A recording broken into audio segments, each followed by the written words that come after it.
കുട്ടികളുടെ വളർച്ചയ്ക്ക് കലയും വിദ്യാഭ്യാസത്തോടു കൂടെ ഒരുമിച്ച് കൊണ്ടുപോകേണ്ടത് ഒരു പ്രധാന ഘടകമാണ്.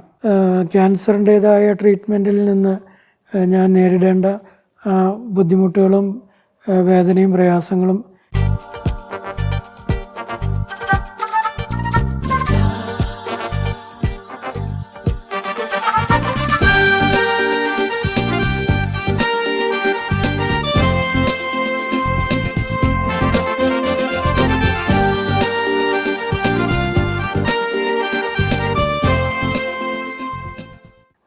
ഞാൻ father Joshi Puthur STB Salesian സഭാംഗമാണ്. ബാംഗ്ലൂർ പ്രോവിൻസിലൊരംഗമാണ്.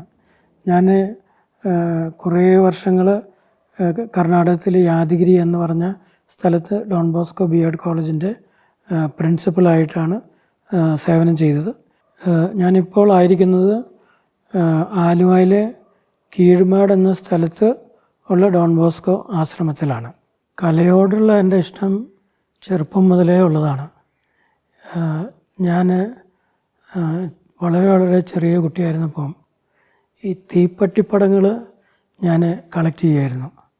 അതിനോടൊപ്പം കുഞ്ചിക്കുറുപ്പ് എന്ന് പറഞ്ഞ് ഒരു കാർട്ടൂൺ ആ സമയത്ത് പേപ്പറിൽ വരാറുണ്ട്. അപ്പം ആ കുഞ്ചിക്കുറുപ്പിൻ്റെ ആ പടങ്ങൾ ഞാൻ വരയ്ക്കാൻ തുടങ്ങി. അങ്ങനെയാണ് കലയോടുള്ള ആ താല്പര്യം ചെറുപ്പം മുതലേ എനിക്ക് എൻ്റെ ജീവിതത്തിൻ്റെ ഒരു ഭാഗമായി മാറിയത്.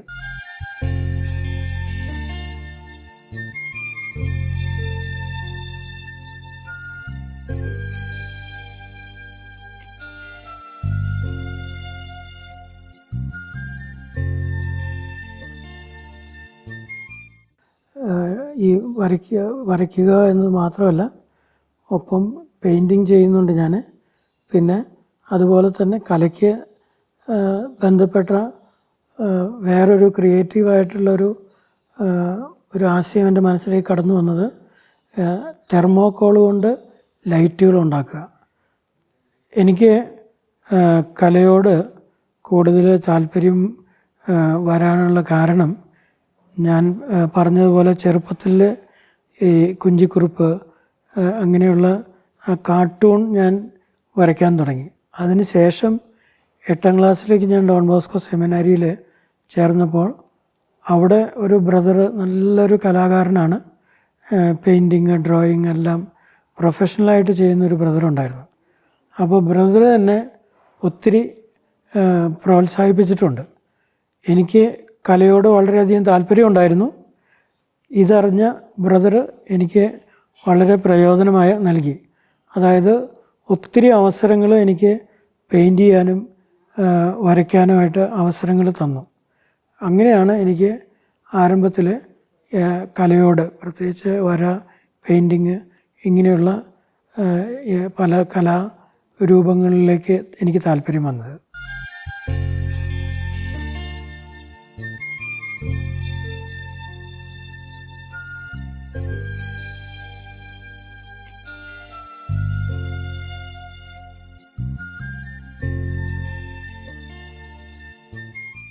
കലകളോട് എനിക്ക് ഒത്തിരി താല്പര്യമുണ്ട് എന്ന് ഞാൻ പറഞ്ഞു കഴിഞ്ഞു. ഈ കലകളിലൂടെ കടന്നു പോകുമ്പോൾ എൻ്റെ ഒരു പ്രത്യേക ശ്രദ്ധ പോകുന്നത്, ഞാൻ ചെയ്യുന്ന ഏത് ഒരു കലാരൂപമാണെങ്കിലും അതിൽ ക്രിയേറ്റീവായിട്ടുള്ള ഒരു ഐഡിയ കൊണ്ടുവരാനായിട്ട് ഞാൻ എപ്പോഴും പരിശ്രമിക്കാറുണ്ട്. എന്തെങ്കിലും ഒരു പ്രത്യേകത ഞാൻ ചെയ്യുന്ന ആ ഒരു കലാരൂപത്തിലുണ്ടായിരിക്കും. അത് ഞാൻ കുറച്ച് സ്ട്രെസ്സ് കൊടുത്ത് ചെയ്യുന്ന ഒരു പ്രവൃത്തിയാണ് എല്ലാ രീതിയിലുള്ള കലാരൂപങ്ങളും. വരയ്ക്കുകയോ പെയിൻറ്റ് ചെയ്യുകയോ മാത്രമല്ല, മറ്റ് എന്തെല്ലാം കലാരൂപങ്ങളിൽ എനിക്ക് താല്പര്യമുണ്ടോ അതിലെല്ലാം സാധിക്കുന്ന രീതിയിൽ ക്രിയേറ്റിവിറ്റി കൊണ്ടുവരാനായിട്ട് ഞാൻ എപ്പോഴും പരിശ്രമിക്കാറുണ്ട്. പിന്നെ അതുപോലെ തന്നെ പേപ്പർ ക്രാഫ്റ്റ്, ആർട്ടിനോട് സംബന്ധപ്പെട്ട വേറൊരു കലയാണ് പേപ്പർ ക്രാഫ്റ്റ്. അതും ഞാൻ ക്രിയേറ്റീവായ എൻ്റേതായ രീതിയിൽ നമ്മുടെ ചുറ്റുപാടും കാണുന്ന സാധനങ്ങൾ ഒരു പ്രത്യേക പാറ്റേൺ ഉപയോഗിച്ച് ഞാൻ നിർമ്മിക്കുന്നുണ്ട്. പേപ്പർ പാറ്റേൺ, അത് പേപ്പർ ക്രാഫ്റ്റായിട്ട് ചെയ്യുന്നുണ്ട്. അങ്ങനെ ആർട്ട് കലാപരം എന്ന് പറഞ്ഞാൽ വരയുടെ ഒരു രീതിയിൽ.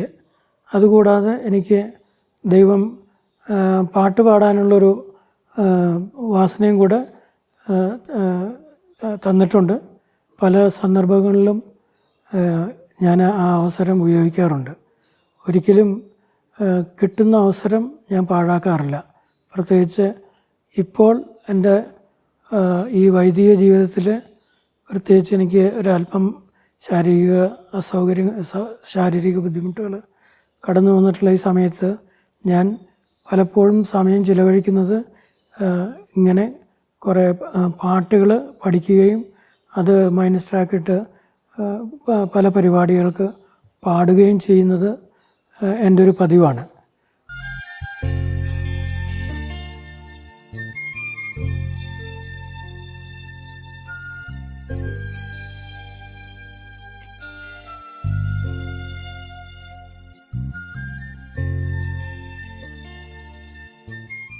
പക്ഷേ ഇപ്പോൾ എനിക്ക് ഒരു പ്രത്യേക ഇൻട്രസ്റ്റ് വന്നിരിക്കുന്നത് സ്പൈറൽ ഡ്രോയിങ്ങിനോടാണ്. ആ സ്പൈറൽ ഡ്രോയിങ് അത്ര കോമണായിട്ട് നമ്മൾ കാണുന്ന ഒരു കലാരൂപമല്ല. അതൊരു പ്രത്യേക കലാരൂപമാണ്.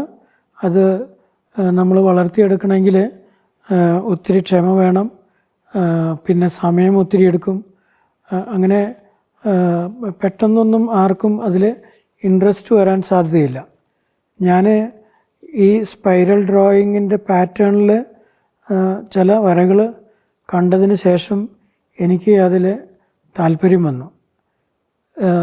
കൂടുതലായിട്ട് ഇങ്ങനെയുള്ള കാര്യങ്ങളിലേക്ക് എൻ്റെ മനസ്സ് തിരിയാനുള്ള കാരണം എൻ്റെ ആരോഗ്യപരമായിട്ടുള്ള ബുദ്ധിമുട്ടുകളാണ്. ഞാനൊരു ക്യാൻസർ പേഷ്യൻ്റാണ്. ഇപ്പോൾ ഞാൻ 4th സ്റ്റേജ് ക്യാൻസറിലൂടെ കടന്നു പോയിക്കൊണ്ടിരിക്കുന്നു, ട്രീറ്റ്മെൻറ്റ് എടുത്തുകൊണ്ടിരിക്കുന്നു. പക്ഷെ ഒരിക്കലും ഞാൻ വിട്ടുകൊടുത്തിട്ടില്ല. അതിൻ്റേതായ ഒത്തിരി അസ്വസ്ഥതകളും ബുദ്ധിമുട്ടുകളും എനിക്കുണ്ട്. അങ്ങനെയുള്ള ആ ഒരു ചിന്തകളിൽ നിന്ന് മനസ്സിനെ ഡൈവേർട്ട് ചെയ്യാൻ വേണ്ടിയിട്ടാണ് ഞാൻ ഇങ്ങനെയുള്ള ചില കലാരൂപങ്ങളിലേക്ക് എൻ്റെ മനസ്സിനെ തിരിച്ചിരിക്കുന്നത്. ഞാൻ ഒരു പക്ഷേ ഇങ്ങനെയുള്ള ചില കലാരൂപങ്ങളിൽ എൻഗേജ്ഡ് ആയിരുന്നില്ലെങ്കിൽ ഒരു പക്ഷേ എനിക്ക് ശാരീരികമായ ബുദ്ധിമുട്ടുകൾ ഉള്ളതായിട്ട് എനിക്ക് തോന്നുമായിരുന്നു. ഇതിപ്പോൾ എൻ്റെ മനസ്സ്, എൻ്റെ ശ്രദ്ധയും പൂർണ്ണമായിട്ടും ഈ സ്പൈറൽ ഡ്രോയിങ്ങിലേക്ക് ഞാൻ ശ്രദ്ധ മാറ്റിയതുകൊണ്ട് മറ്റ് ക്യാൻസറിൻ്റേതായ ട്രീറ്റ്മെൻറ്റിൽ നിന്ന് ഞാൻ നേരിടേണ്ട ബുദ്ധിമുട്ടുകളും വേദനയും പ്രയാസങ്ങളും എല്ലാം അങ്ങ് മറന്നു പോകുന്ന പോലെയാണ്. അത്രമാത്രം ശക്തിയുള്ള ഒന്നാണ് ഈ കല എന്ന് പറയുന്നത്. ഇനി സ്പൈറൽ ഡ്രോയിങ്ങിനെക്കുറിച്ച് ചെറുതായിട്ടൊരു വിവരണം പറയുകയാണെങ്കിൽ, നമ്മൾ സ്പൈറൽ ഡ്രോയിങ്ങിൽ കാണുന്ന ഒരു ചിത്രം നമ്മൾ കാണുന്ന പോലെ എല്ലാ വരകളും ഇങ്ങനെ വളഞ്ഞിരിക്കുന്ന വരകളായിട്ടാണ് നമുക്ക് പ്രത്യക്ഷമായിട്ട് കാണാൻ പറ്റുന്നത്. പക്ഷേ നമ്മൾ വരയ്ക്കുമ്പോൾ നമുക്ക് മനസ്സിലാക്കാൻ സാധിക്കും അത് വളഞ്ഞ വരകളല്ല. ആ സ്പൈറൽ ഡ്രോയിങ്ങിൻ്റെ ചിത്രത്തിൽ ഏത് ചിത്രം എടുത്താലും അതിലുള്ള വളഞ്ഞതായിട്ട് കാണുന്ന എല്ലാ വരകളും നേർവരകളാണ്. അത് ഒരുപക്ഷെ ഞാനിപ്പോൾ നിങ്ങളോടിങ്ങനെ പറയുമ്പോൾ നിങ്ങൾ എത്രമാത്രം വിശ്വസിക്കുമെന്ന് എനിക്കറിയില്ല. പക്ഷേ ആ ഫീൽഡിലേക്ക് കയറി നിങ്ങൾ ഒരു സ്പൈറൽ ഡ്രോയിങ് പരിശ്രമിച്ച് നോക്കുമ്പോൾ നിങ്ങൾക്ക് മനസ്സിലാക്കാൻ സാധിക്കും ഈ വരകളൊന്നും തന്നെ വളഞ്ഞതല്ല, എല്ലാം നേർവരകളാണെന്ന്.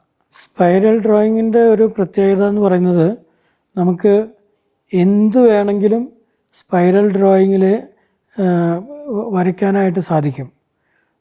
സാധാരണ നമ്മൾ പാറ്റേൺ രൂപത്തിലാണ് സ്പൈറൽ ഡ്രോയിങ് കൂടുതൽ കണ്ടുവരുന്നത്. പക്ഷേ ഞാൻ അല്പം വേറിട്ട് ചിന്തിച്ചുകൊണ്ട് എന്തുകൊണ്ട് ഈ സ്പൈറൽ ഡ്രോയിങ് പാറ്റേൺ രൂപത്തിൽ വരയ്ക്കുന്ന ഈ സ്പൈറൽ ഡ്രോയിങ് എന്തുകൊണ്ട് നമ്മുടെ ചുറ്റും കാണുന്ന സാധനങ്ങൾ വരച്ചുകൂടാ എന്ന് ചിന്തിക്കാൻ ഇടയായി.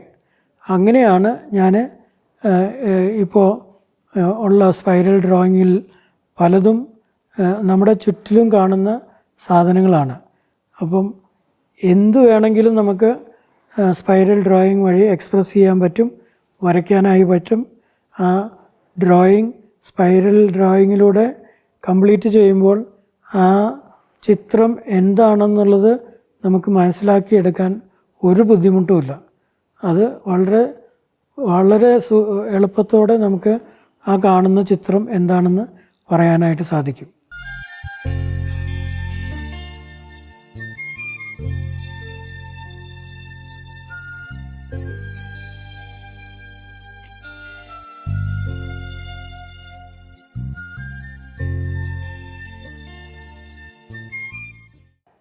ഞാൻ തെർമോക്കോളുകൾ കൊണ്ട് ലൈറ്റുകൾ ഉണ്ടാക്കുന്ന ഒരു കലാരൂപം ഞാനിങ്ങനെ ഉണ്ടാക്കി വരികയാണ്. പല രൂപത്തിലുള്ള ലൈറ്റുകൾ, തെർമോക്കോളുകൾ കൊണ്ട് ഉണ്ടാക്കുന്ന ലൈറ്റുകൾ.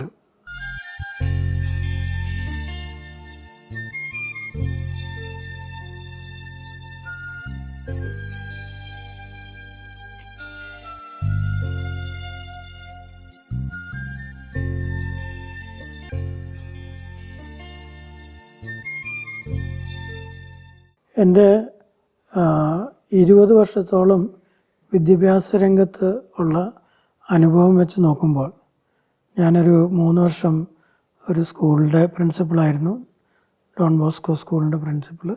അതിനുശേഷം ഞാൻ ഡോൺ ബോസ്കോയുടെ തന്നെ ഒരു B.Ed കോളേജിൻ്റെ പ്രിൻസിപ്പളായി ഒരു 10-14 വർഷം സേവനം ചെയ്തു.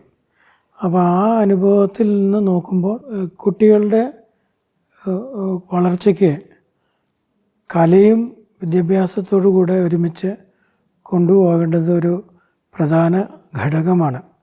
അത് നമ്മൾ മാതാപിതാക്കളത് മനസ്സിലാക്കണം. പഠനം എന്ന് പറയുമ്പോൾ ഒരു കാലത്ത് നമ്മളെപ്പോഴും ആ വിഷയത്തെ ആസ്പദമാക്കിയിട്ടുള്ള കാര്യങ്ങൾ മാത്രം പഠിച്ച് നല്ല മാർക്ക് മേടിക്കുന്നതും ആണ് നമ്മൾ വിദ്യാഭ്യാസമായിട്ട് കരുതിക്കൊണ്ടിരുന്നത്. എന്നാൽ ഇപ്പോഴത്തെ വിദ്യാഭ്യാസ രീതി നമ്മളൊക്കെ നോക്കുകയാണെങ്കിൽ നമുക്ക് ഒരു കാര്യം കൃത്യമായിട്ട് മനസ്സിലാക്കാൻ സാധിക്കുന്നത്, വിദ്യാഭ്യാസം എന്ന് പറയുന്നത് പുസ്തകത്തിൽ നിന്ന് നമുക്ക് ലഭിക്കുന്ന ഓരോരോ ക്ലാസ്സിലെ ടെക്സ്റ്റ് ബുക്കുകളിൽ നിന്ന് ഓരോ വിഷയത്തിന് വേണ്ടി നമ്മൾ പഠിക്കുന്ന കാര്യങ്ങളല്ലാതെ നമ്മുടെ ജീവിതത്തിൽ പ്രാവർത്തികമാക്കാൻ പറ്റുന്ന രീതിയിലുള്ള ഒരു വിദ്യാഭ്യാസമാണ് ഈ കാലഘട്ടത്തിൽ നമ്മൾ കണ്ടുകൊണ്ടിരിക്കുന്നത്. അങ്ങനെ ഒരു വിദ്യാഭ്യാസം നമുക്ക് ലഭിക്കണമെങ്കിൽ കല ഇതിലേക്ക് കയറി വരണം.